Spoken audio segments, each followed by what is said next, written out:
You're listening to the Hayek Program podcast.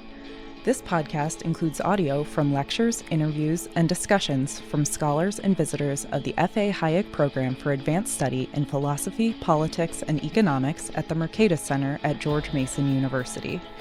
To learn more about the Hayek Program, visit hayek.mercatus.org. To learn about graduate student fellowship opportunities with the Mercatus Center at George Mason University for students at Mason as well as at universities across the globe, please visit students.mercatus.org. It's a great opportunity for me to introduce Professor Mario Rizzo of New York University. Mario is the head of the program on the foundations of the market economy at NYU and also the co-director of the Classical Liberal Institute at NYU. If I could just see a show of hands of students who have either been postdocs or are current fellows at either CLI or the program, please raise your hands. Yeah, it's pretty amazing the influence that Mario has had. You can lower him now, but by the way, the ones that are currently there, for any of you who are on hiring committees, you should hire them. But it's pretty amazing the influence that Mario has had both internally to NYU with working with graduate students, and then also what has happened in this role that he has played in helping people begin their careers. And it's just really something else. He's a distinguished fellow of our program here at George Mason University. He is also most recently the author of Escaping Paternalism, Rationality, Behavioral Economics, and Public Policy, along with Glenn Whitman, which was published by Cambridge University Press and is an award-winning book, and I recommend everyone to get it. And the one thing I'm going to say, the final thing I'm going to say about Mario is that I had the good fortune to work alongside Mario as an assistant professor. And when I first got out of graduate school and for the first 8 years of my career, and I don't know if I've ever publicly acknowledged this, but I couldn't imagine having a better mentor and senior colleague to sort of help you try to begin your career. It was amazing, and I greatly appreciate that time. So anyway, please help me in welcoming Professor Mario Rizzo.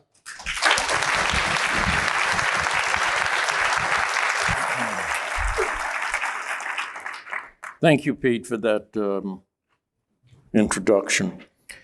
What I want to, before I go into this talk, I want to say something about how it is that I have become so interested in William James. Several years ago, I was asked by the Cambridge Journal of Economics to write a paper on the 100th anniversary of Frank Knight's Risk, Uncertainty, and Profit. So I was thinking about, so I agreed, and I was thinking about, what could be a new angle? After all, how many articles have there been on risk, uncertainty, and profit? And so what I did was I reread Frank Knight, and I noticed that there were several citations to the psychologist, philosopher William James. And so I followed out some of those citations and got into reading William James. And I was amazed at how much Frank Knight actually took from William James, at least in his earlier work, and I think also in his later work in a different way. And so I explored William James much more thoroughly and wrote an article for the, along with Malte Dole, on the relationship between William James and Frank Knight. And I think it was a very instructive period of time doing the research on that. So I got into William James, and the more I read about William James, the more I was convinced that he was somebody that those of us in the Austrian camp, but also the classical liberal camp, and just really anybody interested in social science and in psychology should take another look at what William James had to say. You might know, those of you who have read The Sensory Order, that one of the people he attributes as inspiration to his work, Hayek does, is William James. And there are so many influences of William James in the sensory order that I think that's another thing to explore. Okay, so let me begin. William James, anti-paternalist. Now, William James did not have a comprehensive political philosophy. He had certain political ideas, but he had a philosophy, a psychology, which says something about human meaning and human well-being. And he did express himself in a number of cases, a few, on certain issues regarding paternalism. And so putting all that together, what I think I've come up with is not only a report on William James's explicit attitudes toward paternalism, but also to show why those attitudes are not just his personal sentiments, but actually follow from his system of thought. And furthermore, that much of what he said could be viewed as a refutation of today's behavioral paternalism before the term was ever coined. So we begin, let's see, I know how to do this. All right, so here are the brothers James, Henry James on the left and William James on the right. There is a saying, and nobody seems to know who was the first to say this, but there is a saying that Henry wrote novels like a psychologist, while William wrote psychology texts like a novelist. James's language is beautiful. It's almost inspiring sometimes. But I think it also expresses his passion and his way of looking at things. So for the first half or one third of this talk, I'm going to quote from James a number of times to give you a sense, a feeling of what he was like. As you can see, he died in 1910. So he died before the full flowering of pragmatism. He's often credited, he and Peirce are often credited with the founding of pragmatism, along with, a little bit later, John Dewey. But James died before all of these developments took place within pragmatism that lead many of us as classical liberals or anything else to feel a certain reluctance to embrace pragmatism. But this is William James, and it's not John Dewey, and it's not any of the others who followed in the tradition. All right, so James was a psychologist, and but he's more than just a psychologist. This quotation from Cheryl Misak in a book called Cambridge Pragmatism, I think, expresses what a lot of people think about James's psychology work. James's 1890 The Principles of Economics is a classic, she says. It may be the most important book in the whole history of psychology, not only demarcating psychology from philosophy, but also making points about the relationship between the mind and the brain that are still important today. Its lasting means include plasticity of neural matter, the stream of thought, the idea that every perception is in part an interpretation or a creation. Give you some sense of James's, what I'm going to call moral liberalism, and liberalism in the way we use the term here. First, the first two are quotes from William James himself. So in one article, he summarizes what he has said, and he says, the result of all these considerations absolutely forbids us to be forward in pronouncing on the meaninglessness of forms of existence other than our own. Hands off. Neither the whole truth nor the whole of good is revealed to any single observer. It is enough to ask of each of us that he should be faithful to his own opportunities and make the most of his own blessings, without presuming to regulate the rest of the vast field. And then again, in another essay, he says, the first thing to learn in intercourse with others is non-interference with their own particular ways of being happy, provided those ways do not assume to interfere by violence with others.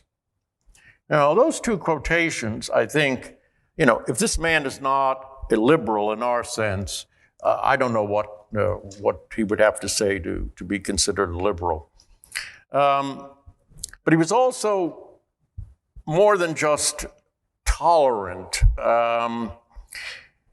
in a political sense. But as this next quote says, that William James, by Walter Lippmann, William James was perhaps the most tolerant man of our generation. He felt, for him, tolerance was not simply a kind of steely permitting of activities or opinions that you didn't agree with, but an attempt to really to understand them. Not necessarily to approve, but to really understand, to get into what the other person or persons are all about. So let me give some examples now of his anti-paternalism. Now remember that William James was a medical doctor. That's the only degree he ever had. He did not have a bachelor's degree because he didn't really finish Harvard College. He didn't have a PhD. Certainly he didn't have a PhD or any degree in philosophy, though he was a professor of philosophy for a while and then became a professor of psychology. But he was educated in a very broad way. His father was a kind of intellectual, a sort of non-affiliated with the university, but a private sort of intellectual who knew a lot of the important people of the day, intellectuals of the day, had discussions with them, and he himself wrote things. And he took his children all around the world. He was looking for the best place for them to get an education and couldn't decide really where. So they wound up going to Europe and all sorts of places and learning a lot in the process. Okay, so he's a doctor and Harvard Medical School. And he opposes an act called the Massachusetts Medical Registration Act. Now, what did this act do? Well, what was the proposal in the act? The act was supposed to require that in order to practice medicine in the state of Massachusetts, you either had to have a degree from a respectable medical school, of course Harvard would be included, or you had to pass an examination. If you didn't do either, you could not practice medicine. Now, in today's world, to oppose that sounds pretty much like Milton Friedman and opposition to occupational licensure. And he opposed it. Why did he oppose it? That's kind of interesting. And some of it is reminiscent of a time gone by in the 19th century. But listen to what he had to say.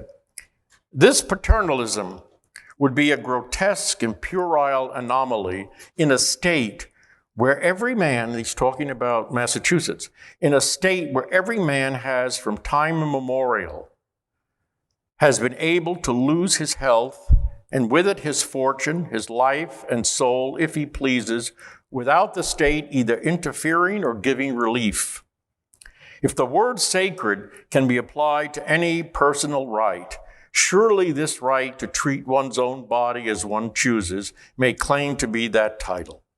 The bill limits that sacred right and violates it insofar as the principles of personal liberty, which are the life, insofar as and violates it insofar as it violates the principles of personal liberty, which are the life breath of our state. So he's saying, look, right? If you can do pretty much what you want in our state and lose your fortune, lose your life, lose your soul, and the state doesn't interfere, why not allow you to do what you want with your body? Go see whoever you want for treatment without the state interfering. Now, there's a nuance here. James did not oppose a law which said that if you say you're an MD, then you have to have a degree from a medical school or presumably pass this test. If you say that. But if you don't say that and you say you're a healer, right? Go ahead. Do whatever you want. Prescribe the herbs or do the faith healing.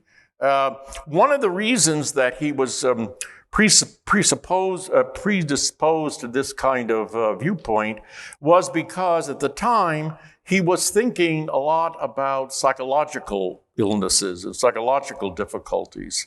And he did not want the medical profession to have a monopoly of the treatment of that, but also physical things. He knew about Christian Science and other faith healing approaches. And he said, they work for some people. He says, we don't know why they work, but they work for some people. So let's allow them. The second example doesn't immediately strike one as an example of paternalism, but the way the issue was treated, it can be viewed as an example of paternalism. This was as a result of the Spanish-American War. The United States got control of the Philippines. So the question is, what are we going to do with them? We're going to let them be independent or keep them as some sort of colony? The arguments that were given, or at least some of the arguments that were given, were paternalistic arguments. And he was only addressing those, not addressing any issues that might have to do with, national defense or something of that sort. So these were paternalistic issues. So he characterizes the arguments that William Howard Taft made, because Taft at the time was Secretary of War, and Taft was in charge, really, of the Philippine situation. So this is James's characterization of Taft's argument. We must give the Filipino true liberty instead of the false liberty he aspires to. We are to be missionaries of civilization and to bear the white man's burden, painful as it often is. We must sow our ideals, plant our order, impose our God. In response, William James says, we Americans surely do not monopolize all the possible forms of goodness. Any national life, however turbulent, should be respected, which exhibits ferments of progress, human individualities, even small ones, struggling in the direction of enlightenment. So give these people a chance to have self-government, to rule themselves. Don't assume that your system, Mr. Taft, is the only one that is a valid way of living, and they must pursue the American way in the Philippines. Taft said, well, maybe we'll give them their independence in 50 or 100 years. He wasn't so far off on the 50 element because they did get their independence in 1946. Now, James is not pure. Who of us are pure? There was an exception, or at least he advocated compulsory national service for young men. And the case was made on paternalistic grounds. The youth needed the martial virtues, but without war. They needed to extend their experiences. This is kind of argument he gives. I'll put more context in a minute. But he wrote an article called The Moral Equivalent of War, right? And what he meant was that actually war and the training and the discipline of war has certain virtues. Of course, it has a lot of vices too, but it has certain virtues. So why don't we figure out a system to convey those virtues of determination, of planning, of dedication to a cause in some way that doesn't involve war? So he comes up with this. My speculation about what the exception is, and maybe I'm just being kind to him, but the problem he saw, one of the problems he saw was, the kids, the students who went to Harvard were not poor kids in those days. They didn't have their, inclusion policies in place in those days. So they were pretty well-off kids. And he felt that it was their very isolation from people of other classes, of other backgrounds, other styles of life, that contributed to their intolerance, for their feeling that their way of life was the only one of significant meaning. Their way of life was the only way that people should live, and that people who chose otherwise were not living worthwhile lives.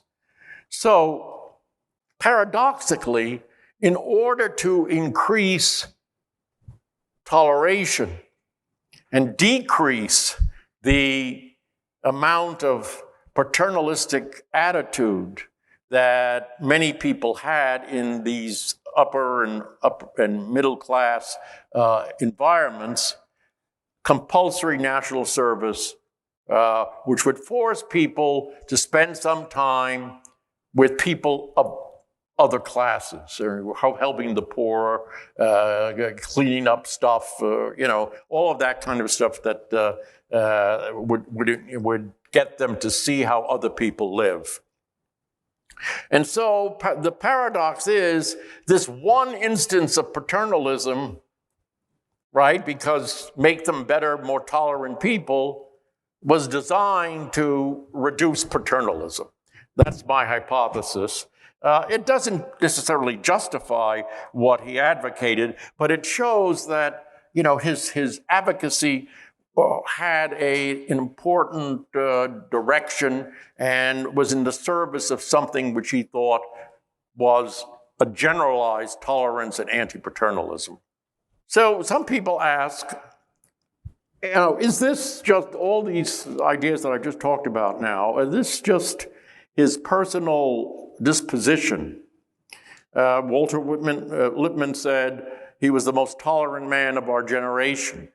Does that mean simply that that was the kind of person he was? He was a sensitive person. He reacted strongly to the suffering of other people. He hated cruelty. I gave a statement here, or at least a paraphrase, from Ralph Barton Perry, who was one of his students, but also his chief biographer, and related James's ideas in a comprehensive 2-volume biography, intellectual biography, back in the 1930s, I believe. Anyway, Perry says that it's not part of his philosophy. He says because he had no developed political philosophy. Another historian, George Sabine, has the curious idea that it was kind of medically induced. That at the time he wrote these pieces about the Philippines and the Spanish-American War, and his general anti-paternalist period, he was commanded by his own doctor to take a long period of bed rest. He had a heart condition. And so Sabine is saying that, this period of bed rest made him extra sensitive, and so therefore he exhibited these attitudes, but it doesn't really reflect anything about his philosophy. I want to reject the idea that either it's just because he has a sensitive nature or because bed rest made him more sensitive, and try to show how it falls out of his philosophical and psychological framework. In doing so, if you listen carefully, you're going to see so many similarities with what I would call the broad Hayekian framework or system of ideas. Okay, so what's his normative standard for well-being? That's the first question we have to ask. And we can state it in a series of sort of propositions. First of all value derives from the interests of the individual, and he calls these demands or claims. The essence of good is simply to satisfy a demand. Demands do not have a single motive like pleasure or wealth. They could be anything. All demands are prima facie respectable. Prima facie respectable. And critically, the good, that is the satisfaction of demand, must be realized in someone's consciousness. There are no values in the air, right? The good must be felt, in a sense. You'll see why this is important shortly. Reflecting on just those propositions, we get back to Barton Perry. Individualism is fundamental. This is Perry's paraphrase of things that James wrote. The principle is clear. Value derives ultimately from the interests of the individual, and the social whole is justified by the inclusion and reconciliation of its individual parts. So I put in parentheses coordination. Individualism is fundamental. A philosopher, I'm not sure who it was, so I don't want to mention a name, but a philosopher once answered my question, which was, what's the difference between William James and John Dewey, who's hated by so many conservatives and liberals too sometimes, in our sense of the word liberal. And he says, well, every time James says the individual, Dewey says society. That tells you something about the evolution of James's ideas later on in the pragmatic movement. Okay, moral choice is about personal meaning. Now, all goods are potentially moral goods. All choosing has potential moral significance. Now, what is a moral decision? My decision, most likely, my decision to drink tea rather than coffee, not a moral decision, all right? But a moral decision involves the pursuit of some non-habitual ideal for the improvement of oneself or of others. So it's moving away from sort of habitual ways of acting. They don't, even if they're good ways of acting, in his way of thinking, they don't constitute moral choices. Moral choices are departing from a habitual ideal. So they involve effort, right? Choosing when difficult, he says, is especially significant. It requires an active effort of attention, and this makes it truly voluntary and morally relevant. So there are different degrees of moral choices, right? It can be anything like moving to a new diet, or it could be as dramatic and life-changing as hiding Jews in your basement from the Nazis. The more important, the more life-changing a moral decision is, the more it changes who you are. But even minor moral decisions go to transforming the person into something that the decisions relate to, or his change is constituted by the decision. James frequently says, we are continually spinning our own fates. Okay. And so if you say that a self is really being chosen when you make moral decisions, you see, okay, this is the source of deep significance. And I put cross-reference Knight and Buchanan. Now, meaning is made, it's not given to you. The process of choosing values or acting upon chosen values involves experimentation. There are no ready-made or abstract rules, he says. Solutions are context-specific and inventive. It is individual. Now, what does it mean by experimentation? Well, you do things and you see what the results are, right? And so you learn from doing. He is oftentimes insisting that simple beliefs or simple plans, unless they manifest in action, are not really meaningful, right? All of these are perceptions, are choices, are preferences, are beliefs, are propensities to act. So the meaning that we get out of these actions are not handed to an individual, right? They're made by the individual in terms of the context of that individual's life. We make meaning in our behavior, in our choices. But the process is also social, right? The experimentation is not only an individual experimentation, but it involves the give and take with others as moral equals.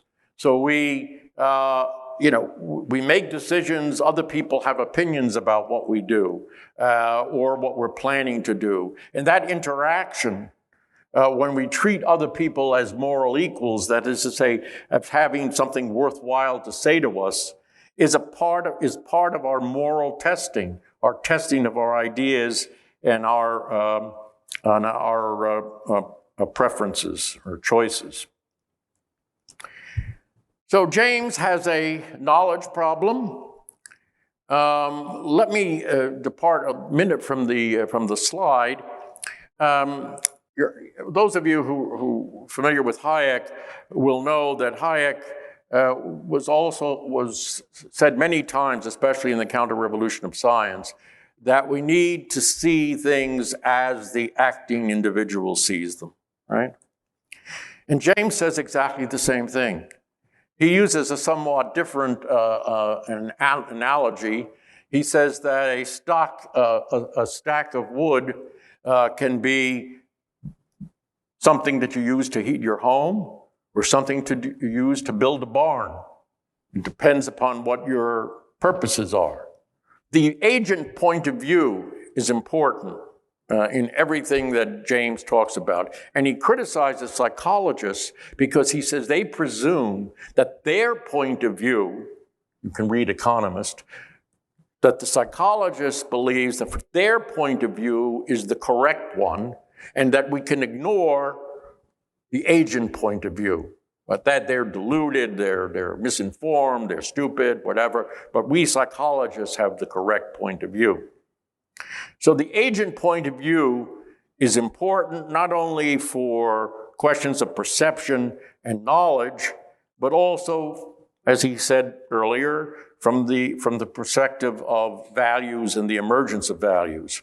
So values, going back to this knowledge problem, emerge from individual experience. They are rooted in personal feelings. Now that's something that some people will find controversial, but maybe those who go with Adam Smith and the theory of moral sentiments would not find it so odd that our values could emerge from our sentiments, from our feelings. All knowledge is based on limitation of attention and experience, right? We can't attend to everything at once. Our experience also affects how we see the world and how we perceive things. So limitations of attention, limitations of experience. Everybody's experience is always partial, right? We never see the whole thing. The synoptic view is not something anybody has. So we have this partial experience. We have limitations of our attention. So all of our knowledge is partial. Now, our individual values affect our judgments about others. But our partial knowledge and vision creates a certain blindness about other people's values and meanings. He has an article called On a Certain Blindness in Human Beings.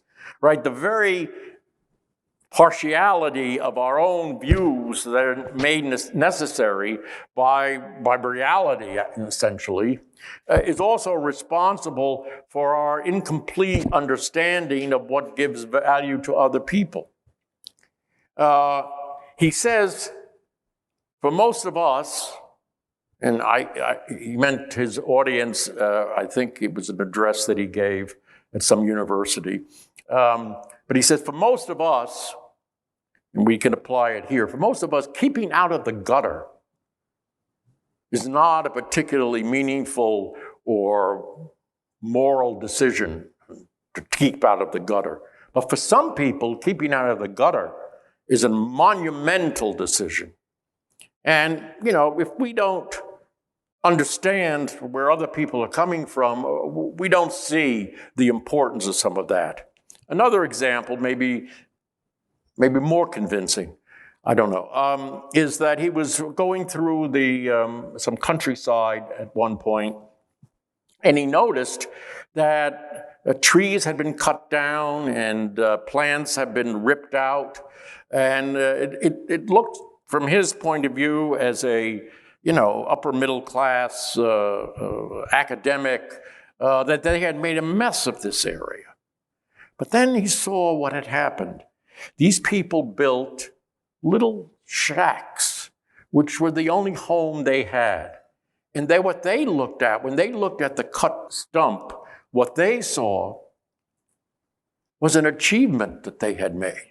They looked at it with pride, because I cut that tree down, and with the wood, I made this house for myself, and now I can live in a house that protects me from the rain, et cetera, et cetera. So while the middle class said, they spoiled the natural environment, they found meaning there that we were blind to. So we're blind. We can try to do better, and we can do better, but the key is don't interfere.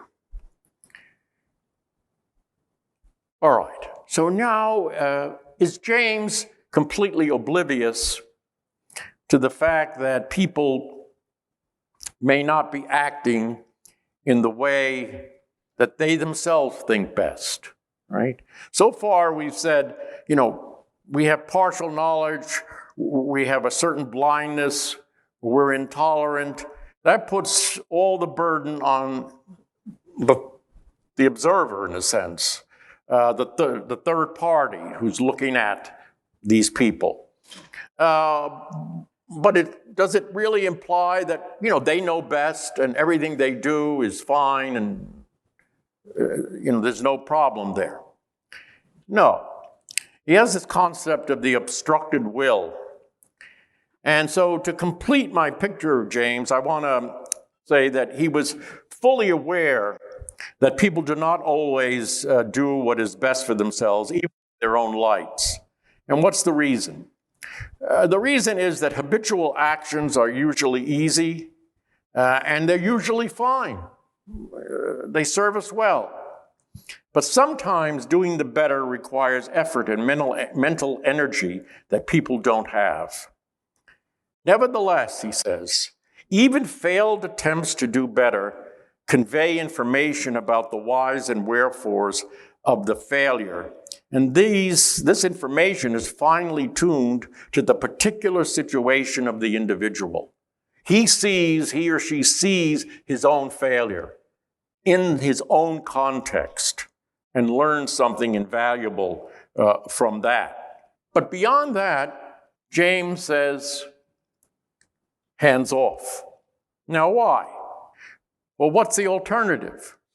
And this is if people are familiar with the current behavioral literature, there's something called boost as opposed to nudge.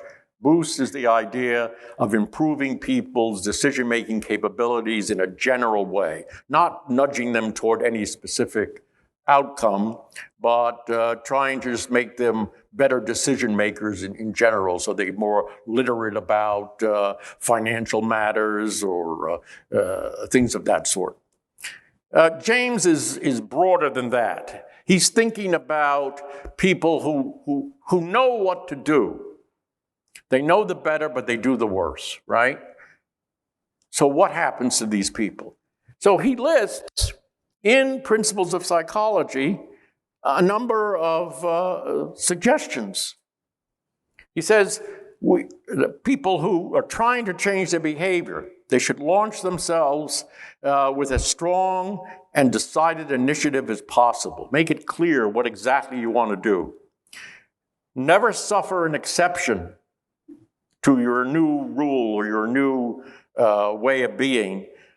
Never suffer an exception to occur until the new habit is securely rooted in your life.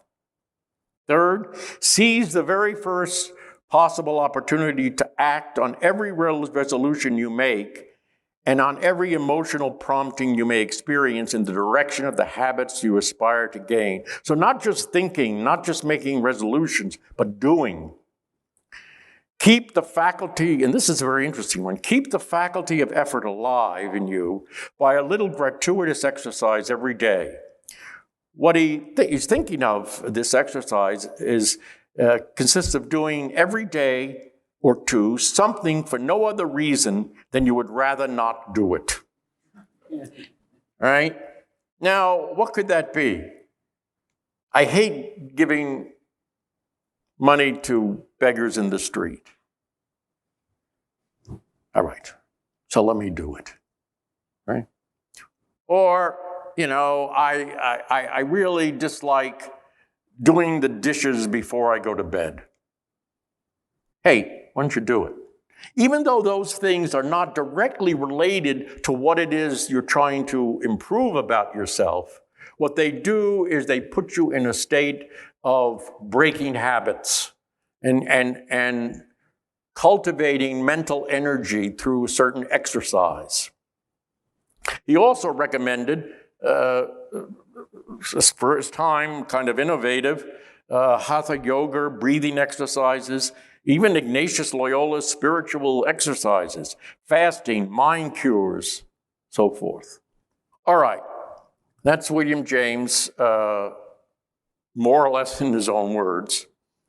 So now what I want to do in the concluding few minutes that we have left is I want to contrast William James with behavioral economics, specifically the heuristics and biases version of behavioral economics. So what I put in these columns are the characteristics, James, and then behavioralism. All right, so individualism. James is both methodologically and ethically an individualist. So what does that involve? It involves emphasizing different points of view. He says, this is almost a quotation from him, maybe it is a quotation, individuals before family, before church, before country, right? Just, you go to higher and higher levels of collective associations, but individuals before them all, before family, before church, before country. All moral, interpreted widely, goods are based on individual interests or demands. There is no valuation in the air. He compares some people who who believe in absolute values independently of their consequences on individual interests. as astronomers viewing the aurora borealis. It's just something up there, and it's beautiful. It's no relation to human beings.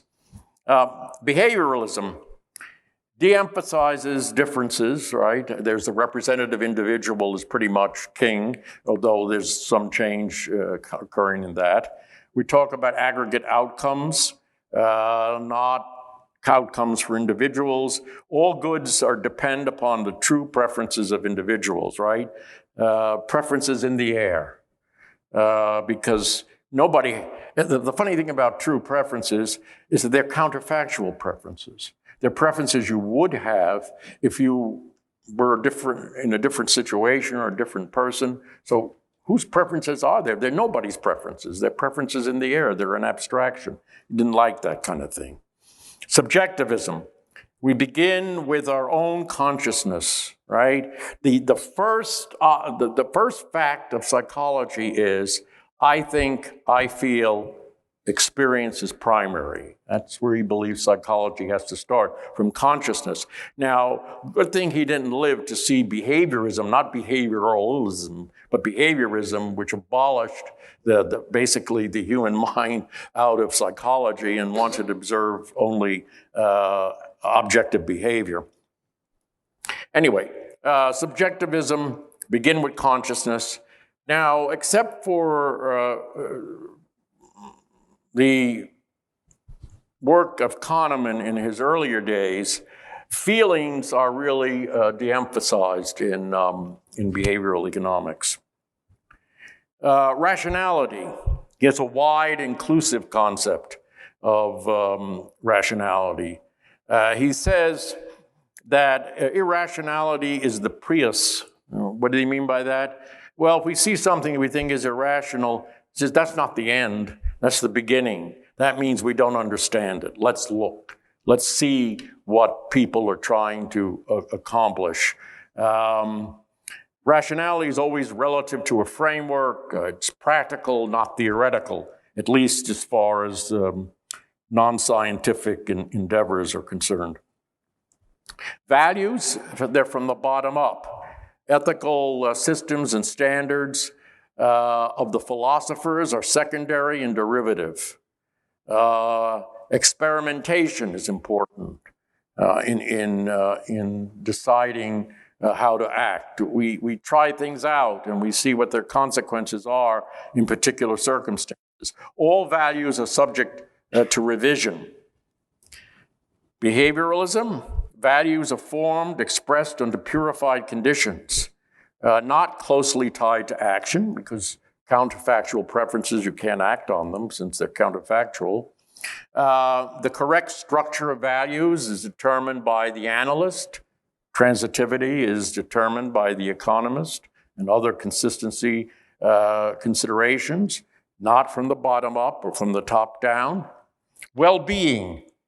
Now, this is interesting. Well-being is felt. It's not an objective state. It's self-fashioned, as we said, meaning you have to give meaning yourself.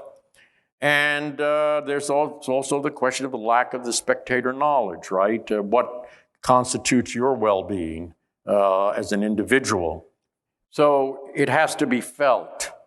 The satisfaction of counterfactual preferences is not felt because they're counterfactual. Okay, in the behavioralism, true preference satisfactions is counterfactual, not necessarily felt, knowledge problem minimized. The obstructed will, right? The will to do better is frustrated by habitual behaviors, and there is a certain similarity with Kahneman that I must note. The struggle to overcome habitual behaviors that you don't like is a learning experience, and we learn from failure. Behavioralism,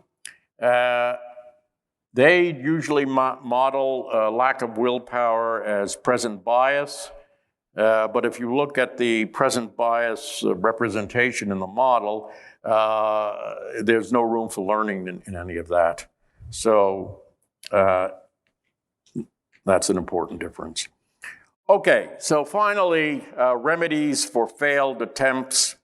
at bettering your situation and improving yourself and to achieve your own goals in a better way. James recommends what I'm calling generalized boosting, increasing moral energy.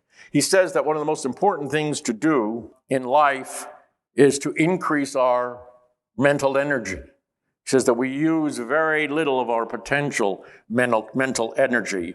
And so all of his suggestions about increasing mental energy apply really across the board to everyone. But they are intrinsically part of how people improve and how people achieve their goals and meaning more effectively in life.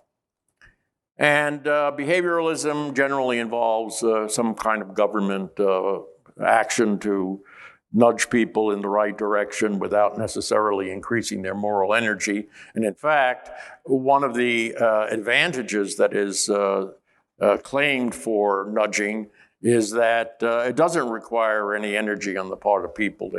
You just nudge them into something, and they don't have to exercise any energy or any willpower or develop any increase in their knowledge of the situation. They're just nudged into something better, and so it's better, and that's all welfare consists of, and that's the end of the show.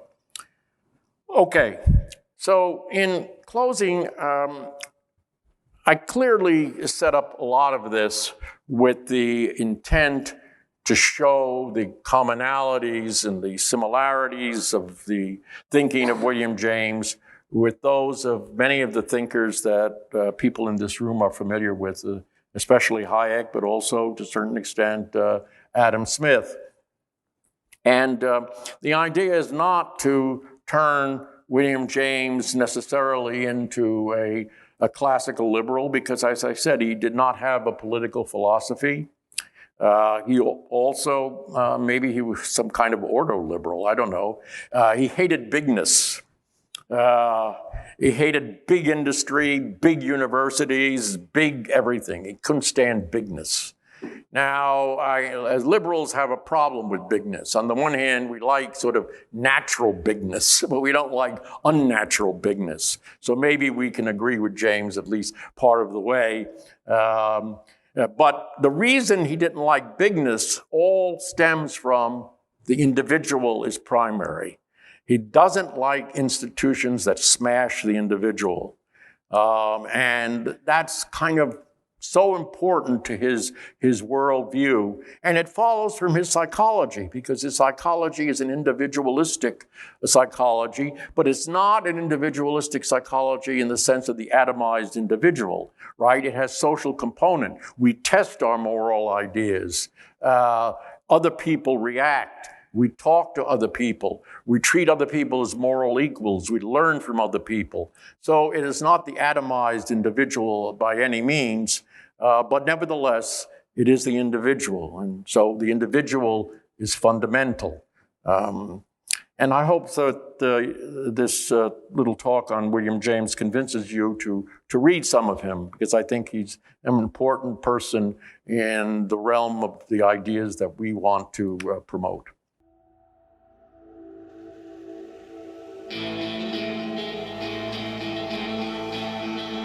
Thank you for listening to the Hayek Program podcast.